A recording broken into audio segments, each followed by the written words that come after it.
Hey everyone, summer is almost here. However, I know at this point, it seems like summer vacation has already been here somewhat for a while. There are songs that are written about endless summers, so here we are, living the lyric. My name is Wendy, and I'm the G2 Director at FBC, and I hope you're having a great week so far. In my last couple of devotional videos, I've been talking about the behaviors and feelings that seem to keep us stuck in living a life of freedom. First, I talked about the importance of specifically identifying those habits or feelings that perpetually come up and giving each one of them an identifying name. This is the first step in this process. Last time we met, I challenged you to ask yourself and the Lord about why you find yourself doing those things or thinking on those things. Understanding this piece is crucial because once we can see why we do what we do, we can begin to change our thoughts and our behaviors. Now, I know we all like a good ending.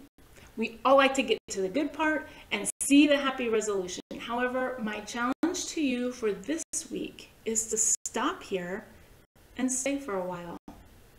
I was listening to a great devotional from Tim Keller recently, and he talked about how knowing our besetting sin is an important part of our prayer life development. Now, besetting sin sounds such like a King James phrase, doesn't it? Be encouraged. If you've been hanging with me for the last couple of chats, we are right there with Tim and closer than it might seem. Besetting sin is essentially a persistent trouble or threat. What I want you to ponder are those persistent threats to your freedom.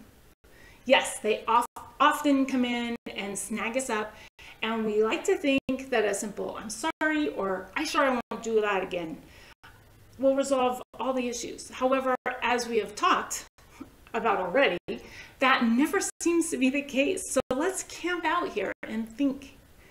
Like I said, we all want to get rid of those things sooner than later. But in order to do that, we really have to look at them and know why our heart returns to those things so often. Clearly, if it were just a matter of changing our minds, then we could easily be free of those things that trip us up. But it's a matter of changing our heart attitudes and longings towards those things. Next time, let's talk about how we change our hearts.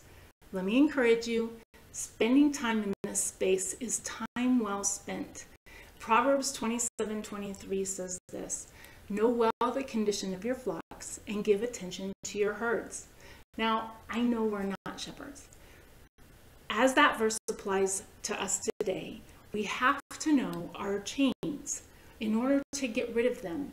And we have to know our hearts and what it is that we give attention to in our heart in order to achieve life and heart change.